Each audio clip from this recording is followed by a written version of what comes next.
Mark and Lena rented a remote cabin deep in the mountains to unplug for the weekend.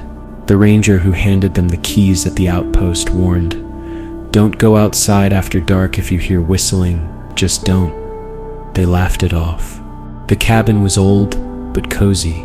The first night passed uneventfully, but on the second night, as they played cards by candlelight, Lena paused.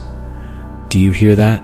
A faint, slow whistle drifted in from the woods, off-key like someone trying to mimic a tune but forgetting how it goes. Mark went to the door, but Lena grabbed his wrist. "Don't," she whispered. It got louder, not closer, louder, as if it wasn't bound by distance. They killed the lights and sat in silence. The whistling moved around the cabin, circling it. Then it stopped. A knock at the door. 3 slow knocks. Then a voice, too smooth, too rehearsed. "Let me in. It's cold." They didn't move. "I'm hurt. Help me." Lena started to cry. Mark held her tight, not daring to breathe. The door handle jiggled. Then it stopped. A note was slid under the door, a crumpled yellowed paper. 4 words, "You heard me last time." The whistling never returned. But when they left at dawn, the ranger didn't greet them. His outpost was empty. On his desk was a photo, black and white, dated 1952. Mark stared. The cabin, 2 smiling hikers, and a man in the background, half hidden in the trees, mid-whistle.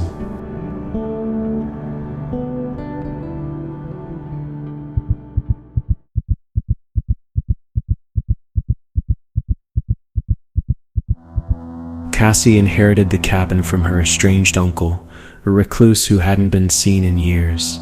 The locals said he got stuck inside. Whatever that meant, it was a modest place, a single bed, a dusty armchair. But the blueprint showed 4 rooms, kitchen, bath, bedroom, and a second bedroom. She only found 3. There was no 4th room. Determined, she tapped every wall, measured distances, even pried up floorboards. There had to be a hidden door. She was certain it was behind the bookcase. That and night. Scratching came from the wall. She pressed her ear to it, breathing. When she moved the bookcase, her flashlight flickered, then revealed a scene, a door, poorly plastered over. She broke through.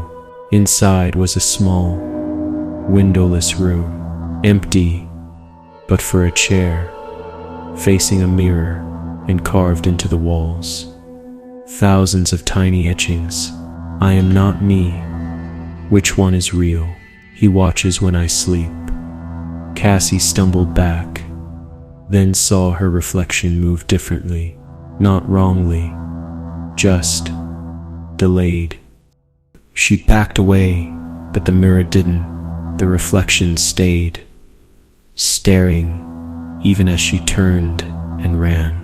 When she woke the next morning, she was in the chair, in the room, the doorway gone, and in the mirror Cassie was still standing, outside, pushing the bookcase back into place.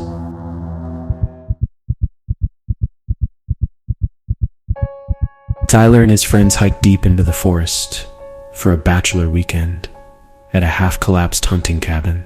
No cell service, no roads, just isolation and booze. That night, the screaming started. Not human. Something huge. They dismissed it as wolves, maybe a bear. Then came the scratching, high up the cabin walls, then banging on the roof. At dawn, they found huge claw marks on the door and a trail of blood leading into the woods. Josh was gone. They searched but found only a tangle of bones in a tree, picked clean. Tyler wanted to leave, but the others insisted on one more night, watching in shifts. The day. Midnight. Rain fell. Silence. Then, like a bomb, the roof caved in. A thing twisted and wrong fell inside. Antlers. Slick stretched skin. Jaws too long. It moved like it had too many joints. They ran.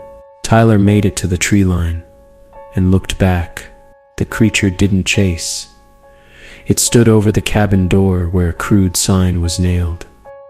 Leave food or be food. It picked up Josh's severed hand and waved it goodbye.